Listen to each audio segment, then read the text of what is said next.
Welcome to What CEOs Talk About. Do you wonder what CEOs talk about behind closed doors? How they bring their vision to reality? How do they overcome and succeed through adversity?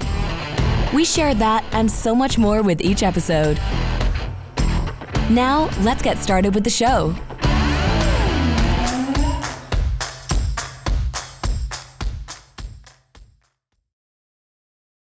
Hello, everybody. My name is Martin Hunter. I am the host of What CEOs Talk About, where we translate vision into frontline operations. Today, we're going into wealth management, banking, investment, talking about dollars. Marc, thank you so very much for being on the show. Thanks for having me, Martin. Happy to be here. Fabulous. Before we start, all right. So for all of those who are asking, go to the website, check out the tab that says tools, books, all of that. So you are going to go to that website, What CEOs Talk About, click the tab tools. You got the tab books as well. So you can see all the books, all the services, all of the tools that CEOs talk about and utilize, and all of the previous guests, all of their books are on there. So as you listen to this episode, if something triggers your path, you can go to Marc's website and he can point you into the direction. If you want to talk to him personally as well, we're going to have all of the LinkedIn content and all of his contact detail at the bottom of the show. Thank you very much. All right, Marc, what is the title of the show for today? Making money makes sense. Before we get to that, thank you very much. Marc, can you give us full name, rank, serial number, who you are, what you do, and give the audience the context of from where you are today? Let's jump all the way back. So you're going to give your name, rank, serial number, what you do today, and then we're going to jump back and then you're going to tell us your story. Okay. Sounds great. Yeah. So my name is Marc Henein. I am a wealth advisor with ScotiaMcLeod, and I've been doing so for about 18 and a half years. I fell into this role a bit by fluke when I was in grade 10, age 16. We discovered a stock market competition that our teacher decided to put on all of us. So taking me back to 16, this was the height of the tech bubble. Tech bubble meant everything was going bonanza all the time. This was before we saw the crash. Mm-hmm. I immediately became hooked on the stock market and how companies are valued, what happens day to day in the markets. And it was so fascinated of how this all worked. And my economics teacher at the end of this program told me there was a job where you get paid to help people manage their money. And at the age of 16, I was hooked. I decided that this was what I was going to do for the rest of my life and catered the future of my high school, university, and professional designations to ensure that I'd be able to build a best-in-class practice doing this. So what drives, because I need to know more about what came before the age of 16, what drives a 16-year-old kid to say, I want to be a wealth management advisor for the rest of my life? That's pretty cool. So how were you raised? Where do you come from? Kind of put us context of why the 16-year-old Marc goes, I want to manage money for a living.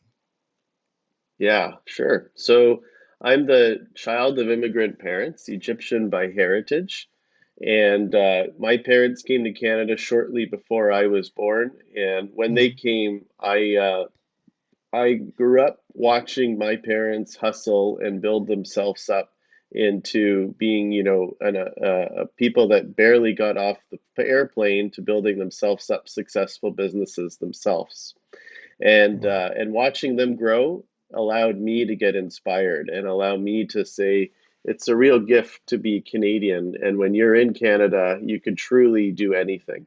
And so it allowed me to open my mind to other possibilities.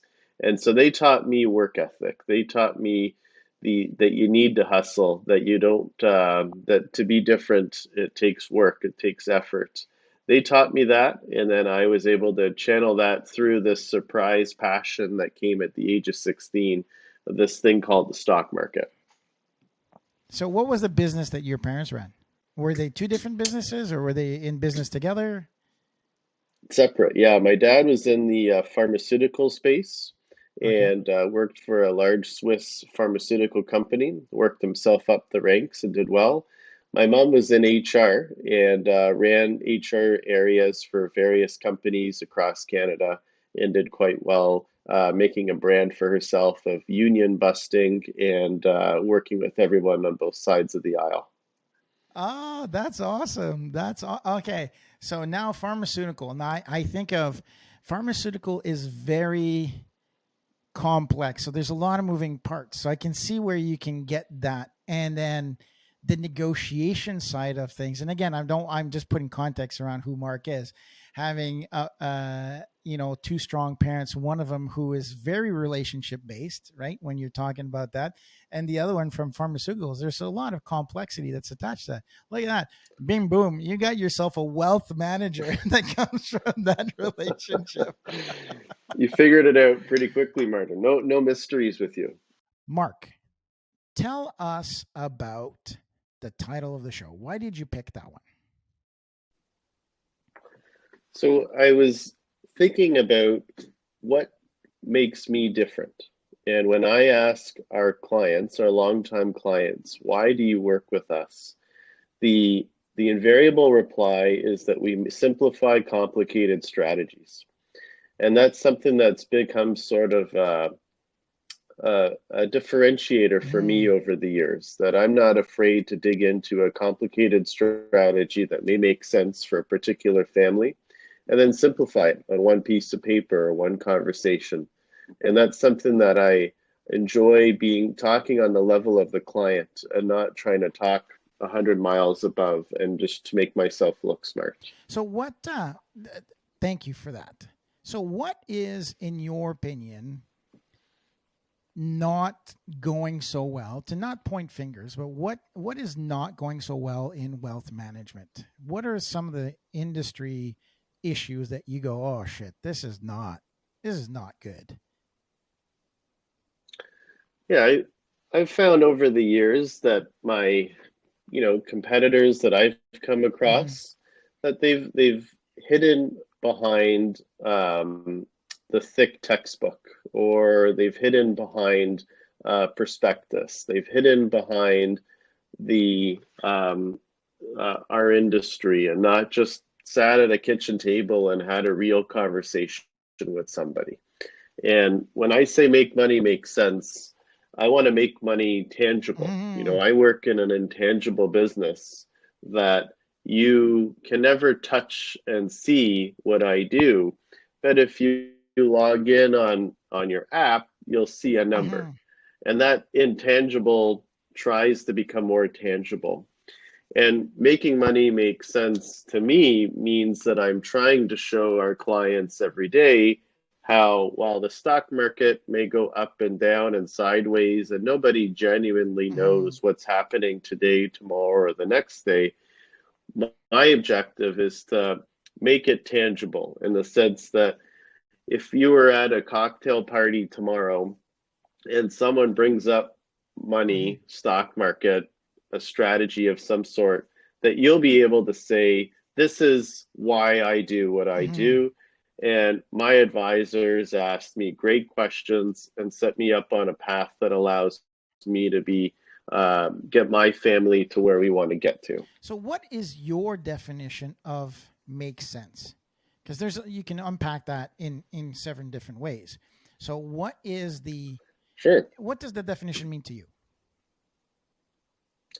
So I think makes sense means that exactly that you could talk to a non-sophisticated financial person, Mm-hmm. a neighbor, a friend, a family member, and you could explain to them what you're doing within your portfolio, within your business to help you get from point A to point B. So something that can be explained to anybody on the street and that they will understand what they're doing.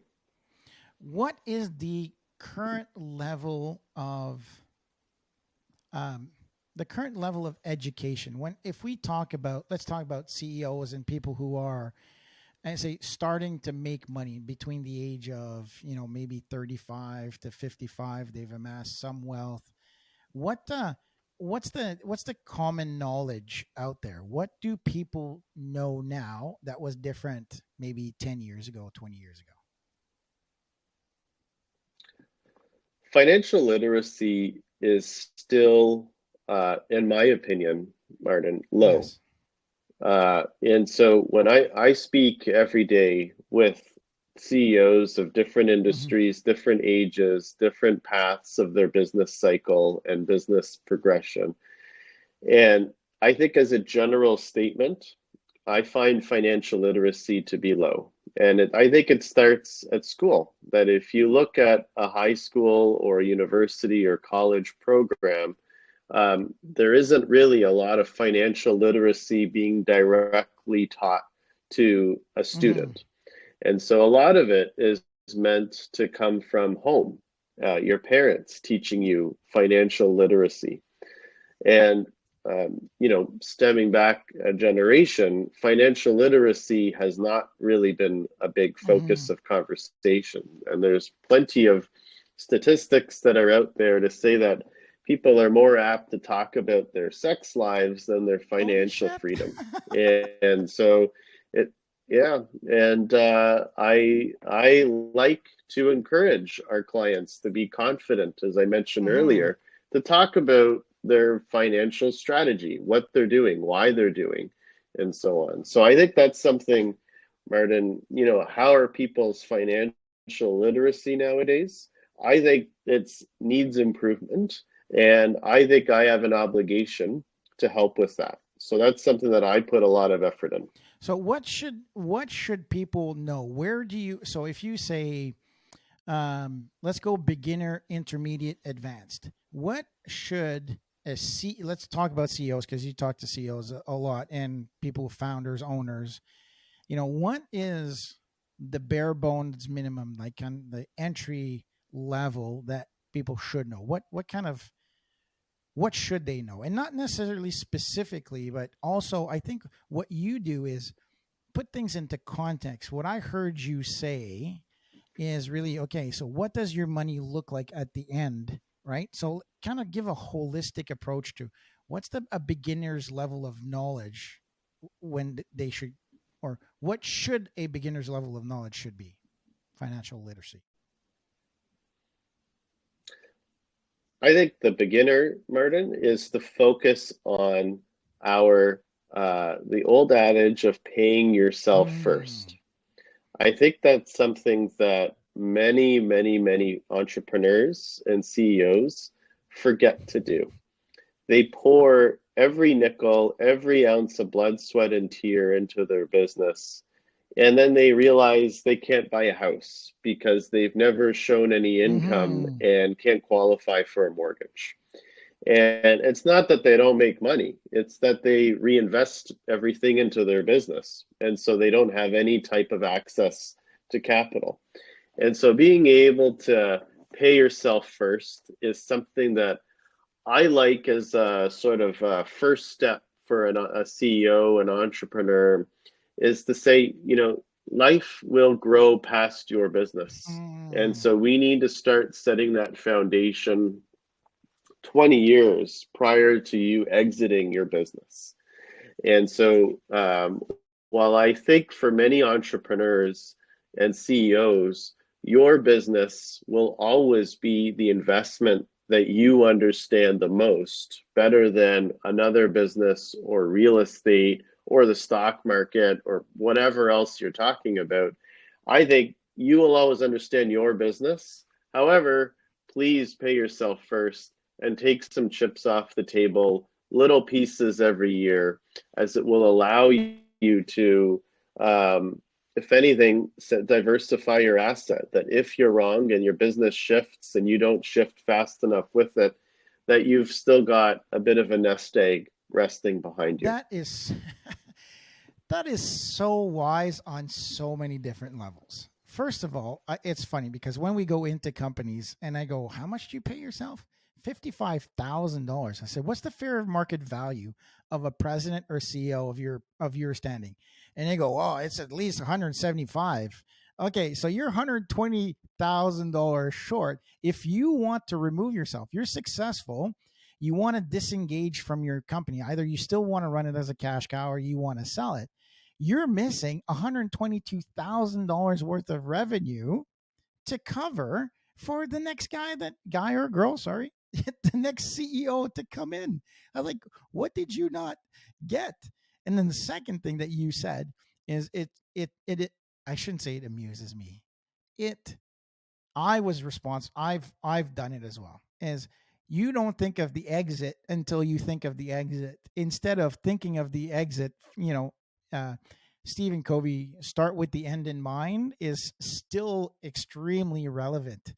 We have people that we talk to when we're scaling, and people come up to us and say, hey, listen, I want to sell my business. Okay, great. How long have you been thinking about this? Oh, well, I'm starting to think about it now. How old are you? 55? I'm like, holy shit. We got like a very short runway to get you out of there. How much money you got in the bank?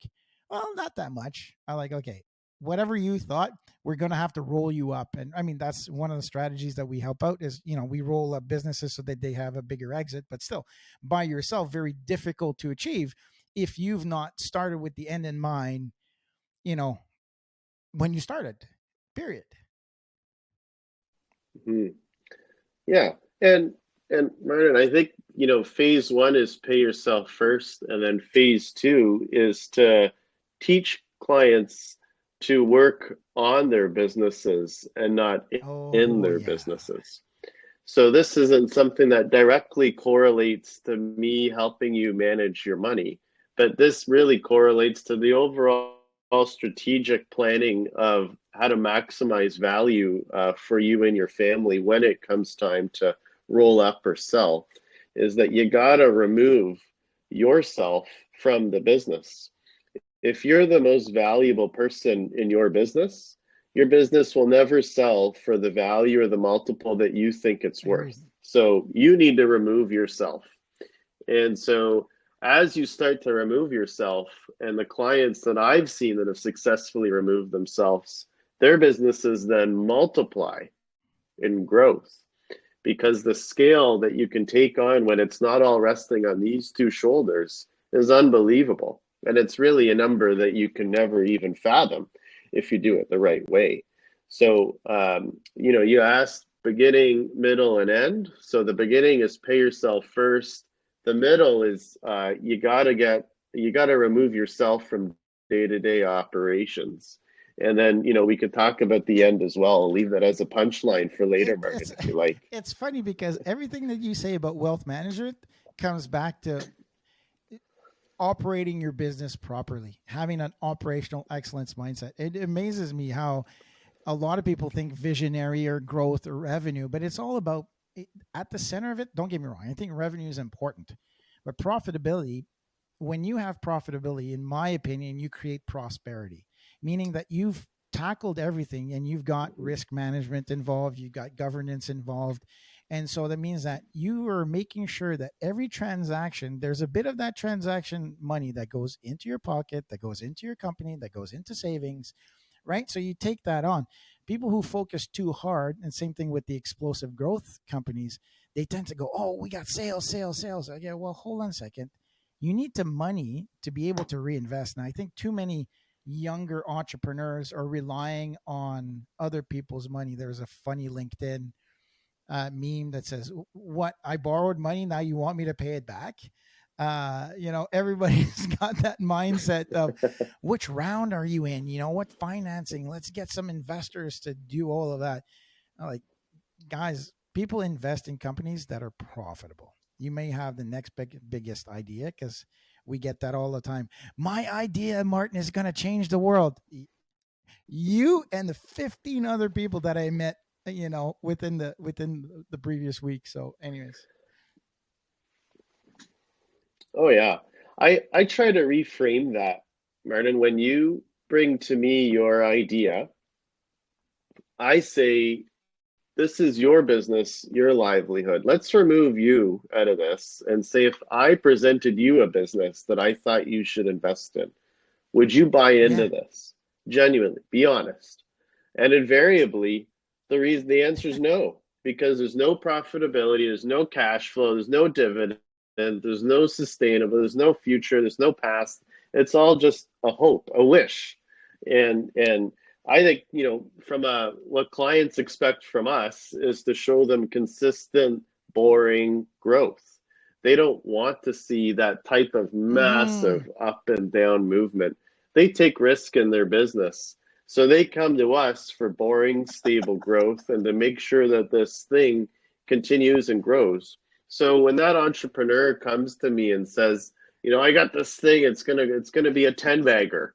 Okay, great. I'd rather you were a three bag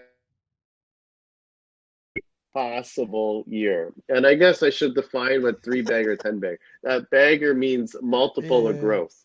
So 3,000 growth, 10,000% growth, significant, very dramatic growth curves.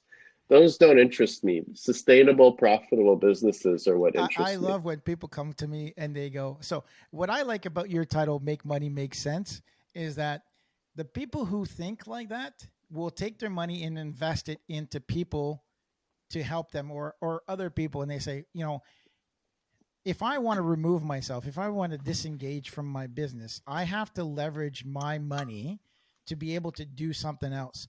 Either it's through investment or through scaling your business through somebody else. It amazes me when we have these first conversations. I go, "Hey, listen, we're making 15 million and by next year you're going to make 30.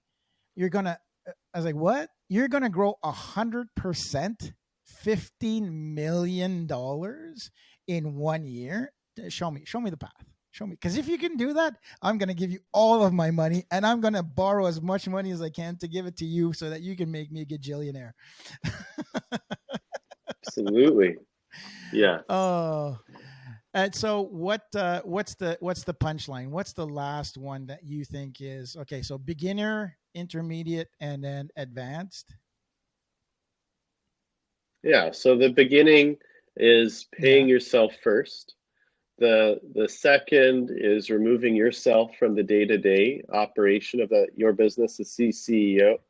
So you're CEO in title, but in reality, you've got really a COO that Yeah. runs everything. And then the end, I think, is the Yeah. exit. And the exit is, how does that exit look? Do you control Mm-hmm. that exit? And that's something that, you know, a bit of a sobering comment here, Martin, but invariably we see on average one client a year pass away that has been out of their business for less than 5 years. And so when you think of that, that you Mm-hmm. worked hard, I don't love the saying, but you generated fruits Mm-hmm. to your labor and so on. And then you pass away before you could have enjoyed that. Managing your exit is something that I think is very important. And you mentioned it earlier that if at age 55 is the first time you think about your exit, you're about 20 Mm-hmm. years too late.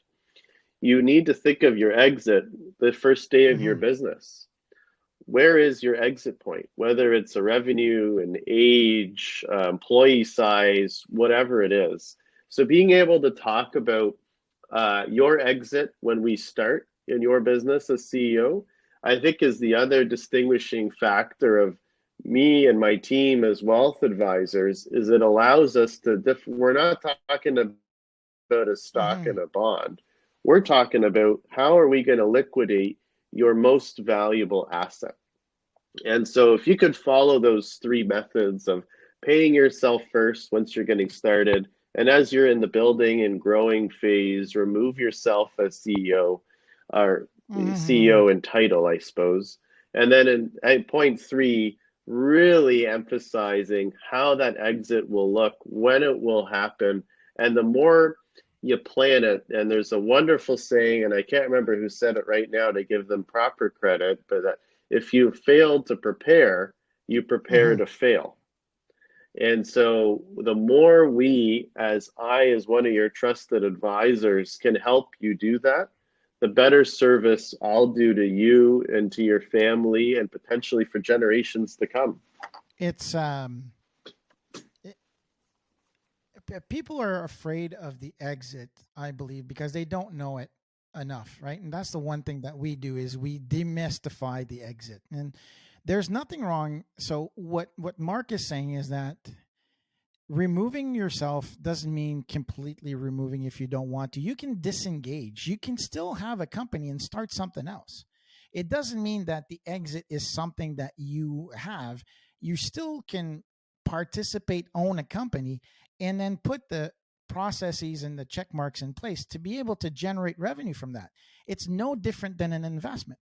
You I'm assuming that if you play in the stock market and you enjoy doing it or you want to learn it, you go in there daily and you watch your stocks and you learn and you do the same thing. Well, what's wrong in applying the same methodology to your company or companies?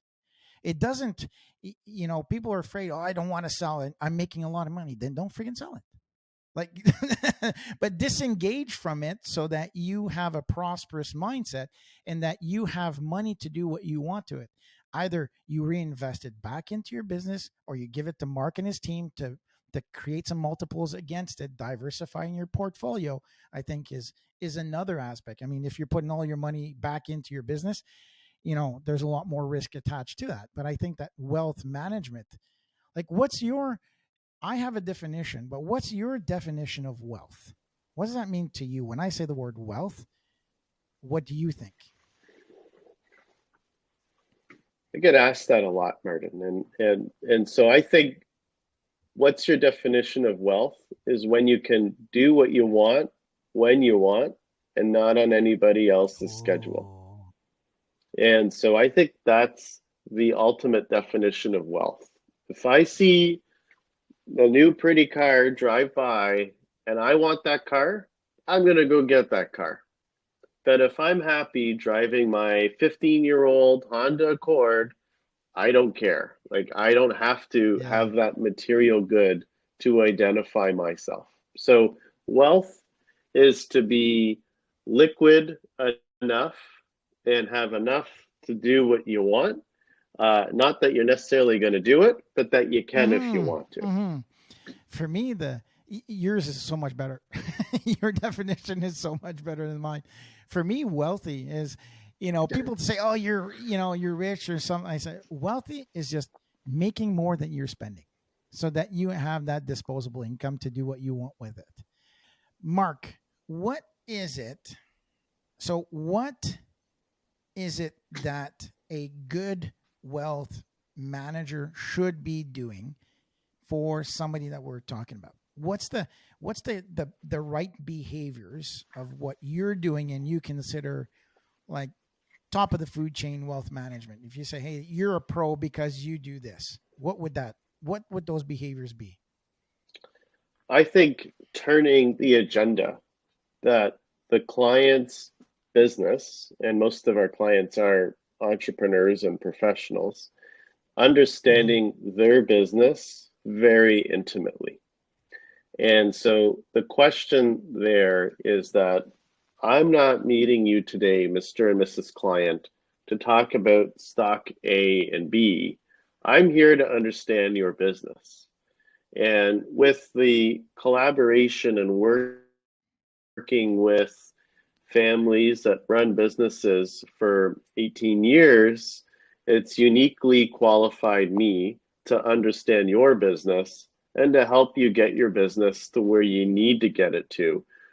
So we can talk about the exit, and then eventually, how does stock A, B, and C produce the cash flow and growth that you will require post-business sale? So being able to talk about their business rather than having you in to talk about the stock market, the economy, and me, I find that all to be really secondary and even tertiary. Really, if we can understand the family dynamic and then understand your business dynamic, that really sets us up for a long, fruitful relationship together. I love how you're not selling it, right? So we were, so Tracy and I, we took advantage, sold the house, put some money aside, and then Tracy and I agreed that given her position of financial literacy, to get to know how to use money, how to make money work for you, how to make money make sense. And it is amazing to me. And I said, hey, listen, contact 3 or 4 wealth management organization that you feel that you want to talk to. And it amazes me how everybody was pitching her, well, you should do this, you should do that, you should do this, you should do that. And there's only 2, one more than the other, who said, hey, listen, before we start talking, I want you to answer a whole bunch of questions. What's your risk tolerance? What do you do? What do you want to do? How do you enjoy spending your time? So I said, well, how do you feel? And she's like, well, I'd rather do this because I know nothing about what they're talking about. And I think that that's something that I agree with you. So tell me, why is that important? Because, I'm assuming when people started listening to this episode, they saw wealth management. We're going to talk about stocks. We're going to talk about, the recessions or the potential recessions or no recessions. Why the hell is Marc talking about how I manage my business when I wanted to listen to 2 guys talking about the stock market? Well, we could do a whole other chat about the stock market if you really want, Martin. But I think the value that we add to our clients, the value that we add is talking about that qualitative, that intangible, and the bigger asset. Like your biggest asset is, for most CEOs, their business. It's not their house. It's not their building. It's not, whatever other asset you want to talk about. So if I can sit here and listen and become what I want to be, is your board of advisor. And other professionals, I hope, or friends, colleagues, could be on your board of advisors as well. If we could all collaborate together and to help you make this business something of value and adding value to our community, to your family, in a way that you've never dreamed, that's, I think, what we're here to talk about. Not about, are we in a recession? Spoiler alert, we are, but that's not what we're talking about here right now. So, and so it's really that differentiating factor, Martin. I think that's, if we can help grow your business, that's going to make you a client for life, because we get you, we understand you, we're on the same side of the table as you. Think qualitative versus quantitative. Anybody can talk to you about what the S&P 500 did today. You don't even need to be educated to talk about what the S&P 500 did today. However, what's different, though, is if you could understand why the S&P 500 did what it did today. And so when I relate that to our client, if, my name's Martin and I have $20 million, that's great. I don't care. What I care about is how you came to that wealth, how you built that wealth, what you want to do with that wealth. Make that wealth tangible. And that's where we get back to the making money make sense pieces, because it's not just your bank account balance that defines what is wealth. It's what impact can you have on you, your family, your society, causes, philanthropic causes important to you. It's the whole pile. It's the whole kit and caboodle, so to say.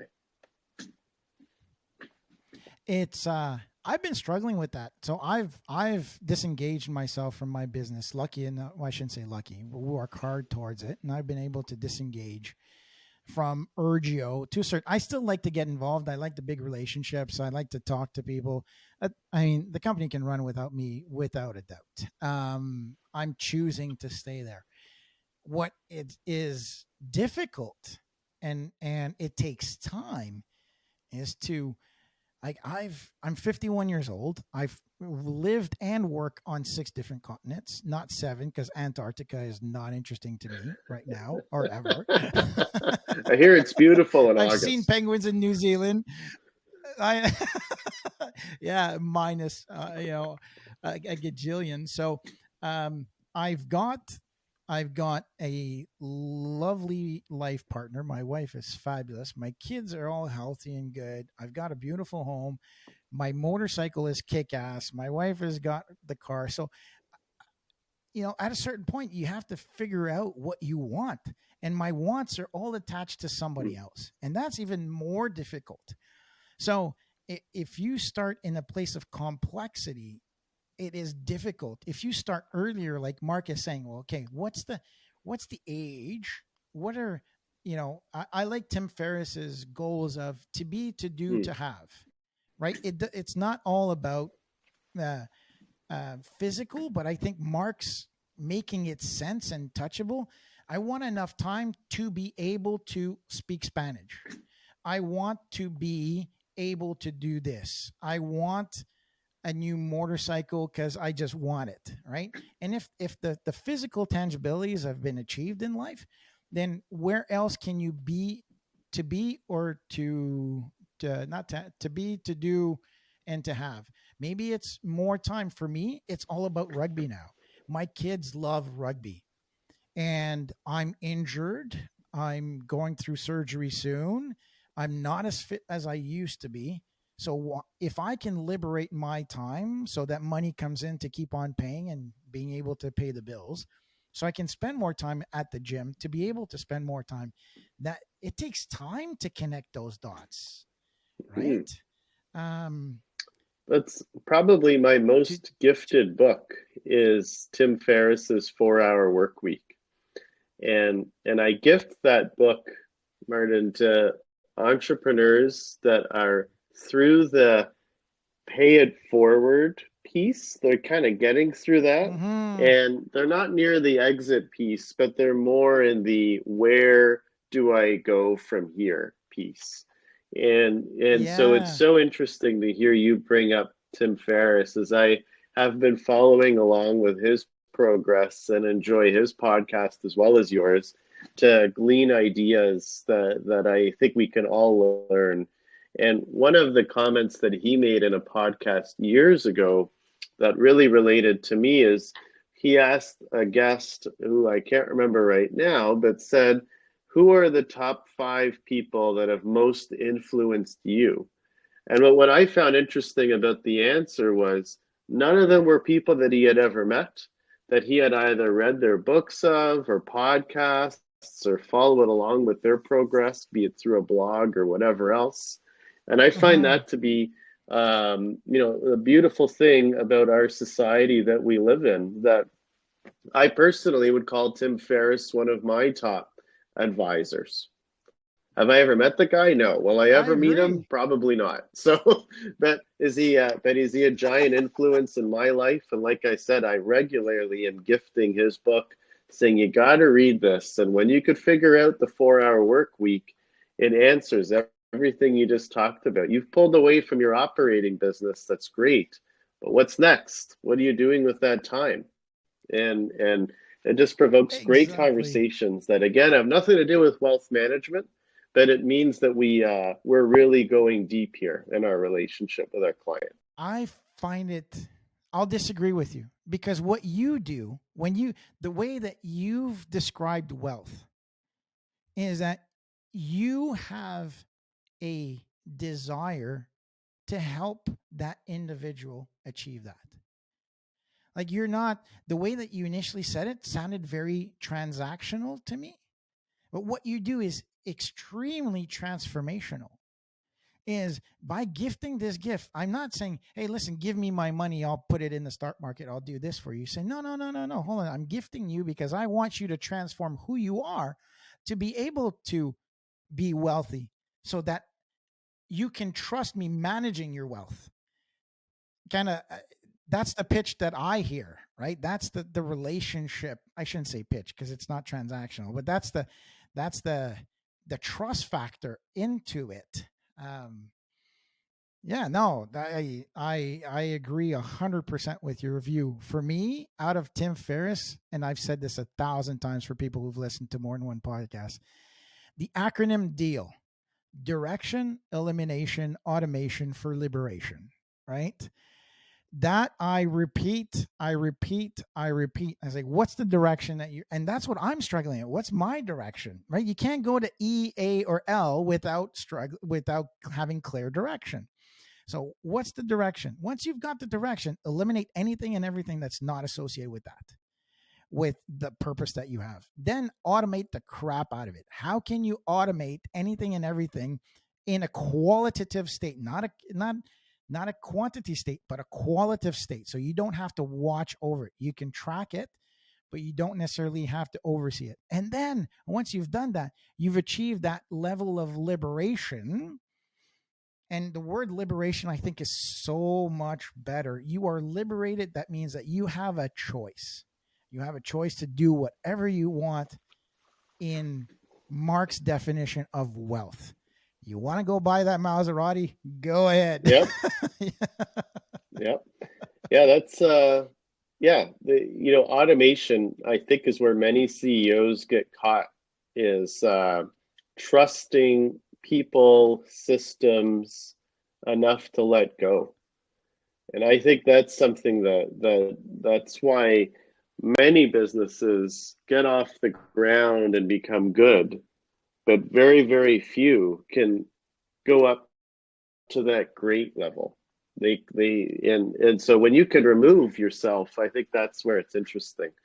And Martin, I would share with you that a retreat for yourself sounds like it's in order. To take a giant whiteboard, multiple times the size of the one behind you, and to say, I'm just going to throw every idea I can on here for the next 3 days, and I'm not talking to anybody else to have them influence my opinions. And then to basically get that giant whiteboard down onto a couple pieces of paper by the end of your time together with yourself, I think that's going to be that will be very telling to see where your next move is. Thank you. I'm close. I'm getting closer. You're right. A little bit more me time. We took vacation, but there was not a lot of me time. There's a lot of, and same thing, like I said, all of my goals are attached to other people. Traveling for my wife, who just absolutely loves discovering new cultures, new foods, and all that stuff. Okay, so she wants to do that. My kids want rugby. I want to make my wife happy and my kid happy. What's in it for me? Mm-hmm. And that's, again, in a selfish way, I find it very difficult, because for me, being useful is my go-to. If my contribution is to be useful, and when I'm not useful, that's when I feel I'm gonna die. So I want to make sure that whatever I do, I stay useful for a very long time. The one I want to bring it back to the automation for wealth management. And I think a lot of people, that's where you fit in. When we talk about your bigger scheme in life, what's the direction? Okay. Direction I want to exit. Okay. What's not important? I don't need this. I don't need that. Okay, great. I've sold the company. Let's automate. Now I've got revenue. Now you've got an organization like Marc's who will automate your income generation, right? And that's, if I want to put it in a process, is there's the automation of managing your wealth that I think is a lot of people are afraid of letting go, but in a well-suited automation, regardless of, you've got a business process, you've got a car, there's automations for everything. I don't know why people are so attached to, why should I trust you with my money, right? Mm-hmm. If you've built that relationship, then that's not even a question they ask. Yeah, and so when you go through that business sale, Martin, the sale's completed, and you got a big chunk of money in your bank account. And for most, this is a once in a lifetime liquidity event. There are, of course, serial entrepreneurs, but I'll stick with the majority for a moment here. So I like to split the money for clients into 3 buckets. Bucket 1 is, this is the amount of money that's going to sustain my family and I for the rest of our lives. And we figure that out together. What does that bucket need to be? Mm-hmm. And we basically reverse engineer it from, what do you spend in a month? And for some clients, we get as granular as, what's your phone bill? And other clients, we just throw a number at it. Depends on the family. And so we figure out first bucket 1. That's kind of like the Maslow hierarchy of needs of, once you sell your business, let's sustain your life for the rest of your life. Number 1. Number 2, whether you have kids or you have charitable causes that you want to support while you're living, And, I use this, it's a bit tongue in cheek, but I think it's very prevalent that giving with a warm hand is better than a cold one. So whether you're Oh, I helping like that your one. child buy a house or start a business or their Mm-hmm. education, or you're throwing a new wing on a hospital, do that while you're living. So you could see it. You could see the benefit of any one of these things happening in bucket two happen. So we've taken care of bucket one. How much money do we have left? Let's talk about bucket two. What are we going to do while you're living to make your society and your Mm-hmm. world around you better? And then bucket three, as you might be able to guess, is once you've passed, what's all going Mm-hmm. on in that bucket there? And so that bucket could be effectively what happened in bucket two, but once you're dead, or it could be something totally different that is something that would blow the socks off your family if they knew while you're living what you wanted to happen with the proceeds from that business sale once you've passed. So ticking off those three buckets is basically, in my view, here the wealth management. Hey, I sold my business. What are these three steps that we do once we sell our business model? All right. So you got a new client. Client's called Urgio and Martin. Very good. It's so true. I always tell people why do you wait to be philanthropic, right? So do what you Mhm. can now. Even if you've not sold your company, there's ways to be philanthropic to be able to service and use your business to do better good. The second key is that, to your point, is to say, okay, I tell people all the time, oh, well, I want to be philanthropic. I want to do this. You can't get there if you don't have money in the bank. You can't get there. You can't get money in the bank if your company is not profitable. Simple as that. Mhm. So think about the first things first. And the first things first is operating a business with an operational mindset where everybody within the organization sees, delivers, and improves the value flow to your customer. I repeat that 1,000 times a day, Mhm. but that's key. If you do that well with a qualitative mindset, the same way that Mark is doing it, you see, for those people who've been listening and have heard me say that before, does Mark see, deliver, and look at improving the value flow to his customer? The answer is yes, because the value flow is not in a transaction, but helping them transform in a position where they get an amount of money that is beneficial for both of them. It's a collaborative process, not a cooperative Mhm. process. They work together. They don't, Mark doesn't do his thing and then the owner does his thing and they meet in the middle and give me money, and that's transactional. That's cooperative. Mark works in a collaborative way to help people understand, and therefore has residual, or has his business and feeds his family and has his wealth built by being helpful and useful, not in a selling kind of way. So all to say that that relationship is critical and beneficial for both. Yeah. Sorry, I was on roll there. That and I think to make that granular, I met with a client on Friday where he's a new client and we were trying to put together, what do you need to save every year to pay yourself Mm-hmm. first, then to remove yourself, right? And so I didn't say I need $100,000 a year from you. No. What I said was we need to do $1 million of revenue, that net.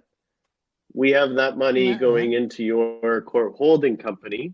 And then once it's in the holding company, this is what we're going to do with it. So if you want to get to your exit point by this age, at this time of life for your kids and your family, then we need to do these things now. And so we spent the majority of that meeting not talking about what do I do once you've given me that money in your holding company. We spent the Mm-hmm. majority of that meeting talking about how do we add another $1 million a year to your top line revenue and make sure that that filters down as profitably as possible. And that relationship building there, Martin, is something that I take, that duty is so special to me that I get to come in to your business and be part of that. And that's what I love most about the job. And that is satisfying, Very. right? That feels Yeah. like it. And that's, people turn these questions around and say, when will you not do what you do? And this derives such satisfaction to me, aside from my kids, this being able to help clients every day derives such a level of satisfaction that I could sit there and, effectively transform and help them get to where they need to get to. What else? Like this is where I want to be. I love it. It's very energizing every day. I agree with you. And that's the same question that I've asked. Tracy says, you're going to die 30 minutes.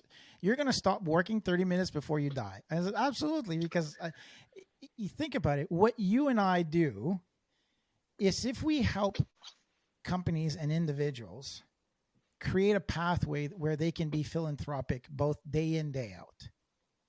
Isn't that value added? Are we not being philanthropic through our gifts of being able to do wealth management for you and operational excellence for me? Is that not a gift to society? Is that not working towards betterment of the environment, betterment of the population, betterment of capitalism, if you want to call it? Sorry, we're on this feels good. I'll talk about this for hours and hours, right? Me too. So, all right. So you answered all the questions before I could get them, because I always ask the guests, hey, what's the one book that you rely on? And you said the 4-Hour Work Week. Absolutely. That's what you give. So that's one of them. Which one do you like the most? Let me just add something, Martin, that I think is relevant. Connected with the 4-Hour Work Week is The Secret. It's a movie form, book form, written in 100 different ways. But The Secret, which is the law of attraction, if you could figure out and really adopt the law of attraction into your life, and then be able to add in the 4-Hour Work Week, I think the secret and the law of attraction is at the core. If you could master that in your being as an existence, and then you can figure out the 4-Hour Work Week and how you want to run your business and your life and so on, I think that can really then catapult you to get you where you want to be. I certainly subscribe to that personally, and I certainly encourage our clients to do the same. I watch The Secret, the movie, quarterly as a refresher to myself. What? And there's a variety of books that have been written on it that come at it from different angles. And if you take the premise of the law of attraction, you could go back to Napoleon Hill's Think and Grow Rich, which is a little bit too money-centric for me, which sounds ironic coming from a guy in wealth management, I realize. But if it's sort of the same theme. And but go sit with The Secret, watch that. Tons of books you could find about it, and that is your core. And then adding in 4-Hour Work Week, I think will set everybody up to do wonderful things. Now I got homework after this. This is crazy. I got more homework from Marc's podcast than anybody else. Oh, this is way cool. Oh my goodness gracious. Well, Marc, thank you so very much for being on the show. It's just so delightful to have you here. We're just great conversation. Thank you so much, Martin. It was a lot of fun to be with you and enjoy doing this. Fabulous. Well, with that being said, my name is Martin Hunter. I'm the host of What CEOs Talk About, where we translated today some really cold, hard kind of financial vision into really practical advice on how to make sure that your business and yourself become wealthy. So thanks again, Marc. I truly appreciate it. Thank you. Please like, subscribe, and click the notification bell so that you know when the episodes come out. Thank you very much, everybody. Enjoy the rest of your day. Thanks for tuning in to What CEOs Talk About. Make sure to click subscribe to get notified about future episodes, or check us out at www.whatceostalkabout.com.